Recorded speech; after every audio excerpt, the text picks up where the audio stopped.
नमस्कार दोस्तों, स्वागत है आपका फ्यूचर पॉइंट फॉर कंपटीशन में। मैं सबसे पहले आपको अपने आप से इंट्रोड्यूस करवा देता हूँ। मेरा नाम विकास है और मैं इस समय स्टेट बैंक ऑफ इंडिया में as a branch manager posted हूँ। मैंने 2015 में बीटेक किया था from computer science and engineering, और बीटेक के बाद मैंने 3 से 4 महीने फ्यूचर पॉइंट फॉर कंपटीशन से IBPS PO के लिए आलोक सर से स्पेशली कोचिंग ली थी। और उसके बाद मैंने 2015 में IBPS PO का एग्ज़ाम दिया था, जिसमें मुझे 2016 में इंडियन बैंक अलॉट हुआ था। और उसके बाद मैंने पर्सनल रीजंस की वजह से 2018 में वहाँ से रिज़ाइन किया था एंड देन मैंने SBI PO का एग्ज़ाम दिया था and now I am in state Bank of India right now.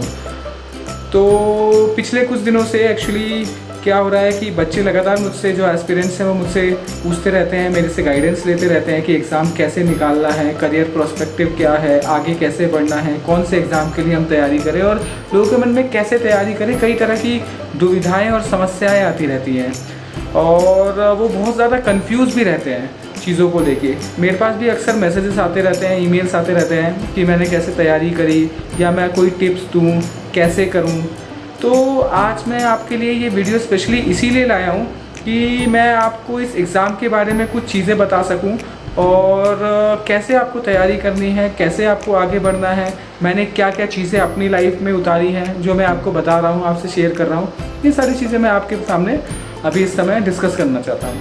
देखिए, जब सबसे पहले हम किसी भी लड़ाई पे लड़ने जाते हैं ना, सबसे पहले हमें अपना मोटिवेशन लेवल, हमें अपना इंस्पिरेशनल लेवल हाई करना होता है। हम अपने आप को पहले मोटिवेट करते हैं, हम अपने आप से क्वेश्चन पूछते हैं, हम ये लड़ाई क्यों लड़ रहे हैं, इससे जीतने से क्या मिलेगा, हारने से क्या मिलेगा। जब इस क्वेश्चन को हम अपने दिल में बिठा लेते हैं, फिर हम नेक्स्ट स्टेप करते हैं कि हम स्ट्रैटेजी बनाते हैं कि कैसे लड़ाई लड़नी है, और स्ट्रैटेजी बनाने के बाद फिर हम नेक्स्ट लड़ाई के स्टेज पे जाते हैं। तो एग्ज़ाम भी कुछ ऐसा ही है। हमें सबसे पहले अपने आप से क्वेश्चन पूछना चाहिए कि हम ये एग्ज़ाम क्यों क्लियर करना चाहते हैं। कोई भी एग्ज़ाम हम क्यों करना चाहते हैं, उससे हमें क्या फ़ायदा है, क्या नुकसान है, ये हमें मिल जाएगा तो उससे हमारी लाइफ पे क्या फ़र्क पड़ेगा, और इसका आंसर सिर्फ आप लोग ही ढूंढ सकते हैं। एक बार आप अपने मन में ये क्वेश्चन लाइए और सबसे पहले अपने आप से पूछिए कि आप ये क्यों करना चाहते हैं। और मैं इस वीडियो के थ्रू भी आपको काफ़ी सारी चीज़ें अपने पर्सनल लाइफ की, अपने एक्सपीरियंस से लेके शेयर करूँगा। आपको मे बी इंस्पिरेशनल लेवल और मोटिवेशनल लेवल को बढ़ाने की कोशिश करूँगा। और उसके बाद मैं एक और नेक्स्ट वीडियो भी लाऊंगा इसके बाद, जिसमें मैं आपको स्ट्रेटजीज़ और टिप्स कुछ दूंगा जिससे आप अपने एग्ज़ाम्स क्लियर कर सकते हैं। देखिए, कई बार स्टूडेंट्स, मेजॉरिटी ऑफ स्टूडेंट्स की यही प्रॉब्लम रहती है सबसे ज़्यादा कि उनको पढ़ाई में मन नहीं लगता या वो पढ़ाई पे फोकस नहीं कर पाते हैं। और कई लोग अलग अलग तरह के क्वेश्चंस पूछते हैं, जैसे कि हमारे घर की सिचुएशंस अच्छी नहीं हैं, घर में पढ़ नहीं पाते हैं, नींद आ जाती है, और कई तरह की ऐसी प्रॉब्लम्स होती हैं जो स्टूडेंट्स शेयर करते हैं। तो बेसिकली देखिए, तो ये किसी एक स्टूडेंट की समस्या नहीं है। यकीन मानिए, जितने एस्पिरेंट्स हैं, मोर देन 50% लोगों के साथ यही समस्या है। हर किसी के साथ ये समस्या है और इस समस्या का ओवरकम करना बहुत ज़रूरी है। इस तरह के क्वेश्चंस का आंसर तो बेसिकली मैं लोगों को पर्सनली दे ही देता हूँ, बट मुझे ऐसा लगता है कि शायद अगर मैं एक YouTube के माध्यम से एक वीडियो बनाकर अगर लोगों को, स्टूडेंट्स को इसके आंसर्स दूंगा और अपने रिव्यूज़ दूंगा, तो शायद वो ज़्यादा लोगों को हेल्प कर सकते हैं। तो इसी विचार के साथ ये मेरा पहला वीडियो है। ये एक शुरुआत रहेगा, जिसके बाद मैं धीरे धीरे ऐसी वीडियोज़ लाता रहूँगा और आपके डाउट्स वगैरह क्लियर करता रहूँगा आगे भी। तो इस वीडियो में मैं कुछ इम्पॉर्टेंट क्वेरीज़ जो स्टूडेंट्स ने मुझसे पूछी है, मैं उसके बारे में सबसे पहले आपको बताना चाहूँगा।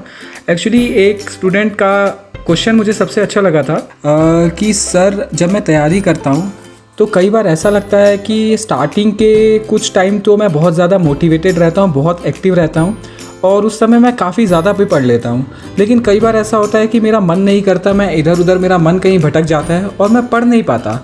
तो मैं अपनी स्टडीज़ को कंसिस्टेंट कैसे रखूं, कैसे मैं डेली स्टडीज़ को डिवोट करूं।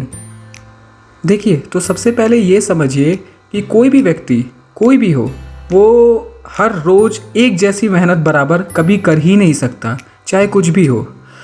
इसके पीछे सबसे पहले लॉजिक समझिए। सपोज़ करिए कि आप क्रिकेट के शौकीन हैं या हॉकी के, फुटबॉल के शौकीन हैं, और आपका हॉकी, फुटबॉल या क्रिकेट का मैच टीवी पे आ रहा है। आपका बहुत ज़्यादा मन कर रहा है कि आप वो मैच देखें या आप मूवी देखें, आपको बहुत पसंद है, लेकिन आप फिर भी अपनी इच्छाओं को दबा के पढ़ाई पे फोकस करते हैं, जबरन किताब लेके बैठते हैं और उसे पढ़ने लगते हैं। तो कहीं ना कहीं आप अपनी स्टडीज़ के साथ इनजस्टिस कर रहे हैं। या कई बार जैसे आपको लगता है आप बीमार हो, बीमार इन द सेंस कि बहुत ज़्यादा भी सिकनेस नहीं, बट कई बार आपको वो वाली एनर्जी, एक्टिवनेस फील नहीं होती कि आप पढ़ाई कर सको या फोकस कर सको। तो इन सब को मैनेज करने का सबसे अच्छा तरीका ये है कि जिस दिन आपको ज़्यादा एक्टिवनेस फील हो रही है, आप ज़्यादा एनर्जाइज्ड फील कर रहे हैं, उस दिन आप ज़्यादा पढ़ाई करें। और जिस दिन आपका पढ़ाई करने का मन नहीं हो रहा है, उस दिन केवल आप रिवीजन ही करें। जैसे कि मान लीजिए आज संडे है और आज आपका मन बहुत खुश है, आज आपको पढ़ने का बहुत मन कर रहा है, तो ऐसे टाइम पे आज आप कुछ इंटरेस्टिंग चीज़ पढ़िए। आज आप 2 की जगह 4 घंटे पढ़िए, 5 घंटे पढ़िए। लेकिन कई बार ऐसा होता है कि फ्रेंड्स घर पे आ जाते हैं, कुछ और ऐसी चीज़ें हो जाती हैं, या आपका मूड नहीं करता पढ़ने का, घर में कुछ सिचुएशंस अच्छी नहीं है, तो उस टाइम पे आप सिर्फ रिवीजन करिए। जो आपने उससे पहले पढ़ा हुआ है उसी को रिवाइज करिए। ये आपका जो रिवीजन करने का तरीका होगा, ये आपकी स्टडीज़ को और ज़्यादा पक्का करता जाएगा और आपको एग्ज़ाम की तरफ और ज़्यादा बढ़ाता जाएगा। देखिए, कई लोगों का आपने सुना होगा कि लोग कहते हैं सर हम 2 नंबर से रह गए, 3 नंबर से रह गए, 0.5 नंबर से रह गए। तो देखिए, एक बात समझिए कि कोई भी एग्ज़ाम हो वो उतना डिफ़िकल्ट नहीं आता जितना हम उसे बना देते हैं सोच सोच के। आप जैसे कंसिस्टेंटली पढ़ाई कर रहे होंगे, अगर आपने पहले कहीं कुछ ईयर्स के एग्ज़ाम दिए होंगे या फिर नहीं भी दिए, आप फ्रेश हैं, आप अगर मॉक टेस्ट दे रहे हैं या पहले के पिछले 5 साल 10 साल के क्वेश्चन पेपर्स उठा के देखेंगे, तो आप उसमें पाएंगे कि जो क्वेश्चन पेपर का लेवल रहता है वो ऑलमोस्ट सेम ही रहता है, एक नॉर्मल लेवल रहता है। हाँ, ये ज़रूर हम कह सकते हैं जैसे किसी पेपर में 100 क्वेश्चन है, 150 क्वेश्चन है, तो उसमें से कुछ क्वेश्चन ऐसे हो सकते हैं, पॉसिबल है, जो कि डिफ़िकल्ट हो। तो 100 में से आप मान के चलिए 10 से 15 क्वेश्चन हो सकते हैं जो आपको डिफ़िकल्ट लगे। लेकिन ये भी मानिए वो केवल आपके लिए डिफ़िकल्ट नहीं है, वो उन सभी लोगों के लिए डिफ़िकल्ट है जो उस समय उस एग्ज़ाम को दे रहे हैं। तो बाकी लेवल है क्वेश्चंस का, वो एक तुम्हें मॉडरेट लेवल ही लगेगा, आपको उसमें कोई बहुत ज़्यादा डिफ़िकल्ट नहीं लगेगा जब आप उसको एग्ज़ाम देने के बाद देखेंगे तो। और उस एग्ज़ाम की कट ऑफ भी देखेंगे तो मोस्टली 50-60% के आसपास की कट ऑफ जाती है, ज़्यादा से ज़्यादा होगी तो 60-65% तक जाएगी कट ऑफ। तो आप सोचिए, एक मॉडरेट नॉर्मल एग्ज़ाम में भी बच्चा क्यों फेल हो जाता है? उसका रीज़न ये होता है क्योंकि उसने उसकी रिवीजन नहीं की होती है। तो इसीलिए जब एग्ज़ाम में वो क्वेश्चन को फेस करता है तो उसे ऐसा लगता है देख के कि उसने इस एग्ज़ाम को कहीं ना कहीं देखा है, इस क्वेश्चन को कहीं ना कहीं पढ़ा है, इस क्वेश्चन का आंसर कहीं ना कहीं सुना है, लेकिन उसे उस समय स्ट्राइक नहीं करता उसके माइंड पे। वो श्योर नहीं हो पाता कि इसका आंसर ए होगा या बी होगा, या फिर कुछ गेस भी नहीं कर पाता क्योंकि उसे लगता है कि उसने देखा है, लेकिन रिवाइज ना कर पाने की वजह से वो उस क्वेश्चन का सही आंसर उस समय नहीं दे पाता। इसी श्योरिटी के अभाव में वो कई बार क्वेश्चंस गलत कर देता है, और ये वही क्वेश्चन होते हैं जिसके लिए अगर वो रिवाइज करता तो शायद ये क्वेश्चन उसके सही हो जाते। एग्जाम में बच्चा अगर फेल होता है या वो सेलेक्ट नहीं हो पाता तो उसका रीज़न ये नहीं होता कि वो जो डिफ़िकल्ट क्वेश्चन आए हुए थे वो उन्हें नहीं कर पाया, बल्कि वो इसीलिए फेल हो जाता है क्योंकि वो एवरेज क्वेश्चन भी जो आए होते हैं वो उसका सही जवाब नहीं दे पाता, उसकी नेगेटिव मार्किंग हो जाती है, वो श्योर नहीं होता है। जो क्वेश्चंस किसी भी एक नॉर्मल एस्पिरेंट्स के सही हो जाने चाहिए थे वो वही क्वेश्चन गलत कर जाता है, और इसीलिए वो बेचारा मार खा जाता है वहाँ पर। तो इसीलिए देखिए, रिवीजन तो सबसे बड़ा टूल है एग्ज़ाम को निकालने के लिए। रिवीजन नहीं करेंगे तो फिर जो भी आपने पढ़ा है वो बेकार है, उसका कोई फ़ायदा नहीं रह जाता लास्ट मोमेंट पे। और आपको शायद मैं एक एग्जांपल के साथ इसको बहुत अच्छे से समझाता हूँ। देखिए, आप लोग अपने बालों में तो तेल लगाते ही होंगे, तो अगर हम अपने बालों में सिर्फ ऊपर से तेल लगाकर छोड़ दें तो क्या वो बालों की हेयर ग्रोथ के लिए अच्छा है? क्या वो काम करेगा? वो नहीं करेगा। वो काम कब करेगा? जब हम उस तेल को अच्छे से अपने सर पे मसाज करेंगे, मालिश देंगे, तेल को नीचे तक लेके जाएंगे, बालों के रूट तक लेके जाएंगे, और उसके बाद हमारे बाल ग्रो करेंगे। जो नेचुरल विटामिन और बालों को जो पोषक तत्व चाहिए बढ़ने के लिए, वो उसे तभी मिलेगा जब वो उसकी जड़ तक जाएगा। और बिल्कुल ऐसा ही होता है सबसे पहली बार पढ़ना। जिस तरह बालों के ऊपर तेल डालना, सेम उसी तरह से किसी भी फ्रेश चीज़ को ऊपर से पहली बार देखना। तो इसीलिए आप चाहे कोई भी किताब पहली बार पढ़े, चाहे वो कितनी ही इंटरेस्टिंग हो, चाहे वो आपके दिमाग में कितनी ही अच्छी तरह से बैठ गई हो, लेकिन वो बिल्कुल उसी के बराबर है जैसे बालों के अंदर तेल डालना। आप उसको रिवाइज नहीं करेंगे, अगर आप उसके कंटेंट को बार बार पढ़ेंगे नहीं, जैसे बालों में तेल को मसाज नहीं करते उस तरह से अपने दिमाग में पढ़ाई की मसाज नहीं करेंगे, तो वो चीज़ आपके दिमाग में नहीं बैठेगी। उसको जड़ों तक पहुँचाना बहुत ज़रूरी है। तो अब मैं इसी क्वेश्चन के दूसरे पार्ट पे आता हूँ कि हम अपनी पढ़ाई को कंसिस्टेंट कैसे रखें। और उसके लिए आप ये करें कि आप अपने छोटे छोटे लक्ष्य रखें, आप बड़े लक्ष्य ना रखें।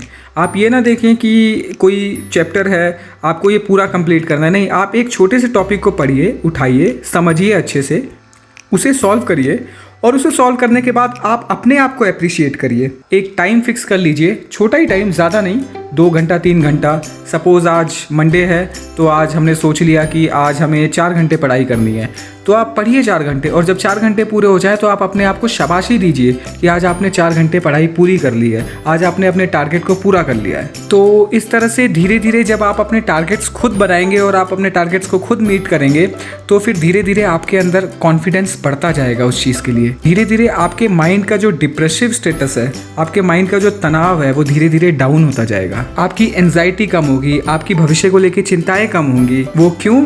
क्योंकि जो आपने टारगेट रखा था वो आपने कंप्लीट कर लिया है। तो जब आप एक दिन का टारगेट पूरा कर सकते हैं तो उसी तरह से आप एक हफ्ते का भी कर सकते हैं, एक महीने का भी कर सकते हैं। और कोई भी एग्ज़ाम की तैयारी हो नॉर्मली 5 से 6 महीने में पूरी की जा सकती है, अगर आप ढंग से रिवाइज के साथ टाइम दे के कॉन्फिडेंटली उसको करेंगे तो जो भी आप लोग ये वीडियो देख रहे हैं, एक बार एक छोटी सी एक्सरसाइज करिए। अपनी आंखें थोड़ी देर के लिए बंद कर लीजिए और इमेजिन करिए कि आप एक हिल स्टेशन पे जा रहे हैं, एक पहाड़ की चढ़ाई कर रहे हैं। अक्सर पहाड़ की चढ़ाई आपने देखी होगी कि पहाड़ के रास्ते घुमावदार होते हैं, जिगजैग होते हैं, सर्पीले रास्ते होते हैं, खाइयाँ भी होती हैं उसमें। तो क्या आप इमेजिन कर सकते हैं कि आप एक गाड़ी से जा रहे हैं और उस गाड़ी की सेम स्पीड से आप नीचे से ऊपर तक पहुँच जाएँ? ऐसा नहीं हो सकता। आपको कई बार अपनी गाड़ी पे ब्रेक भी लगाना पड़ेगा, कई बार स्पीड भी स्लो करनी पड़ेगी, और जहाँ रास्ता सीधा होगा वहाँ पे आपको स्पीड बढ़ानी भी पड़ेगी। और इस तरह से स्पीड को कम ज़्यादा मेंटेन करते हुए ही आप ऊपर तक पहुँच सकते हैं। किसी भी एग्ज़ाम को क्लियर करना भी उस पहाड़ की चढ़ाई के बराबर ही है। तो पढ़ाई भी ऐसे ही करें कि जब आपको लगे कि आपके पास समय है आप पूरा अच्छे तरीके से पढ़ें। जब आपको लगे कि इस समय पढ़ने का सही टाइम नहीं है, दूसरी चीज़ें आपके ऊपर हावी हो रही हैं, तो आप उस चीज़ को एंजॉय करें और पढ़ाई को थोड़ी देर के लिए पॉज दे दें। उस समय कोशिश करें कि जितना आपने पहले का पढ़ा हुआ है उसी को रिवाइज़ करें, कुछ नया ना सीखें, क्योंकि ऐसे टाइम पर आप नया सीख भी नहीं पाएंगे। इसी तरह से एक और क्वेश्चन मुझे बहुत अच्छा लगा था कि एक स्टूडेंट ने मुझसे पूछा था कि सर एक्चुअली मेरे परिवार में अक्सर लड़ाइयाँ होती रहती है, परिवार में आपस में बनती नहीं है, और कई बार मेरा भी फ्रस्ट्रेशन लेवल बहुत हाई हो जाता है। कई बार घर वाले आपस में ताना देते रहते हैं, मम्मी पापा लड़ाई करते रहते हैं, या भाई भाभी भी लड़ाई करते रहते हैं। इस तरह की चीज़ें मैं उनके सिचुएशन सुलझाता हूँ या कई बार कमरा बंद करके भी पढ़ने लगता हूँ, लेकिन मैं अपना ध्यान नहीं दे पाता उस चीज़ में, अपने आप को पूरी तरह से डिवोट नहीं कर पाता स्टडीज़ में। तो इसके सॉल्यूशन में मैं आपको एक चीज़ बताना चाहूँगा। आप एक फ़ोटो देखिए, ये फ़ोटो शिव परिवार की फ़ोटो है जिसमें शिव जी हैं, माता पार्वती हैं, कार्तिकेय जी हैं, गणेश जी हैं। इस फ़ोटो को आपकी स्क्रीन पे दिखाई दे रहा होगा अभी।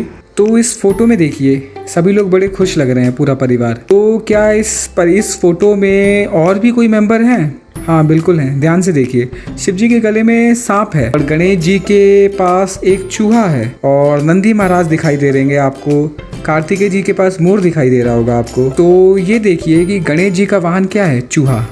और शिव जी के गले में जो सांप है, क्या वो कभी भी गणेश जी के चूहे को खाने की सोचेगा?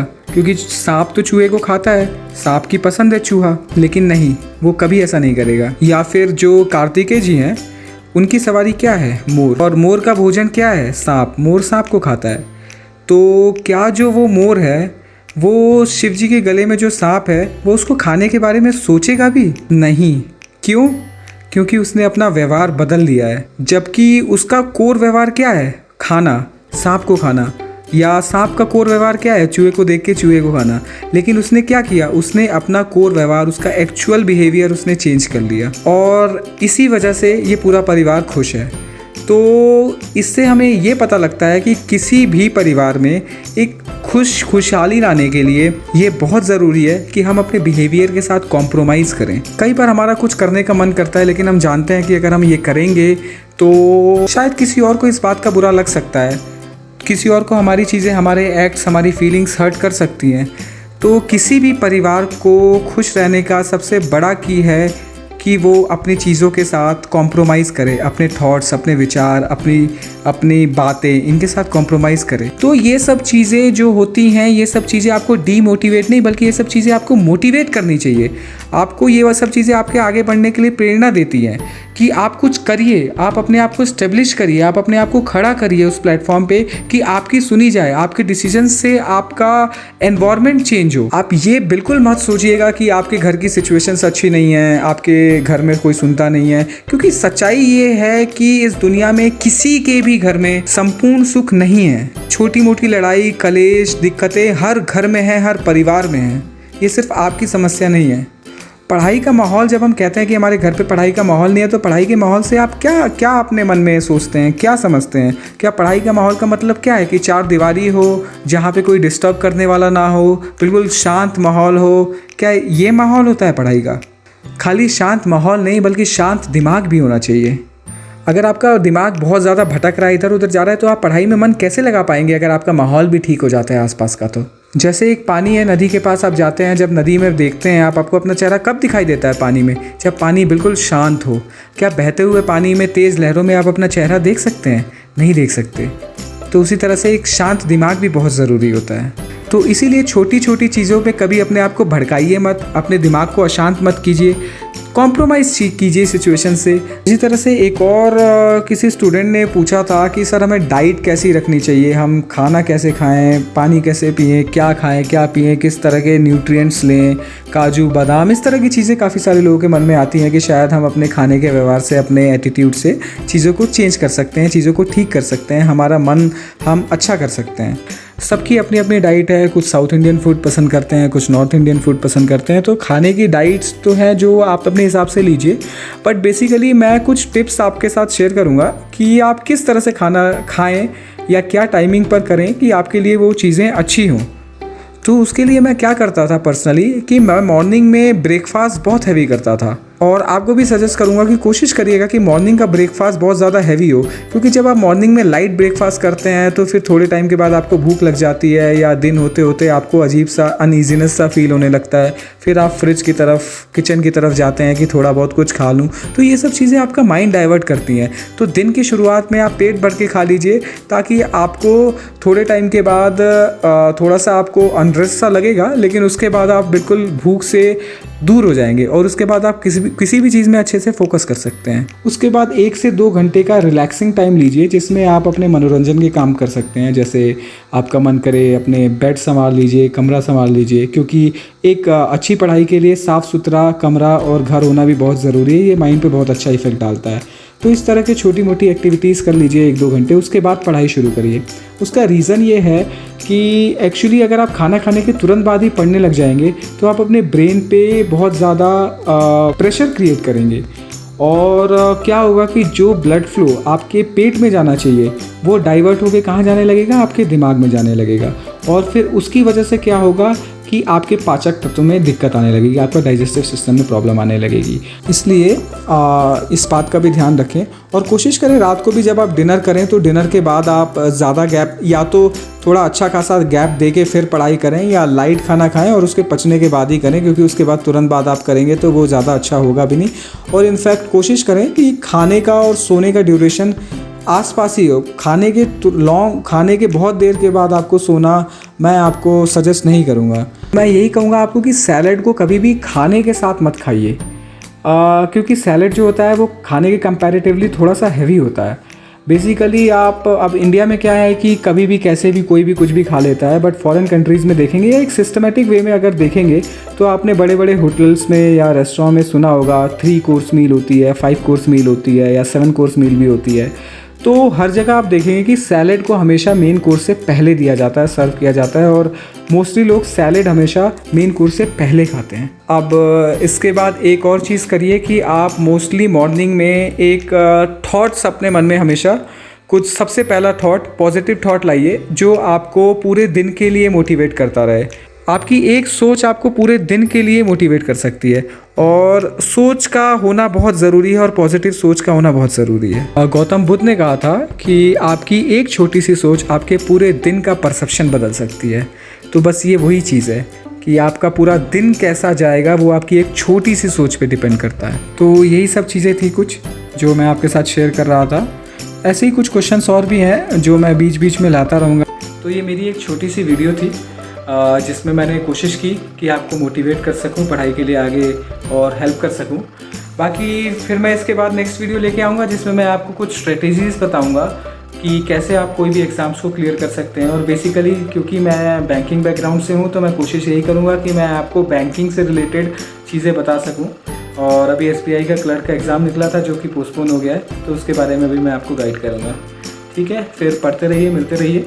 और अगर आपको वीडियो अच्छा लगा तो लाइक और सब्सक्राइब करें, और मुझे कमेंट में बताएं अगर आपके और भी कुछ डाउट्स हैं, तो मैं कोशिश करूँगा कि मैं उसको जल्दी से जल्दी निपटारा कर सकूँ। ओके, थैंक यू, फिर मिलते हैं।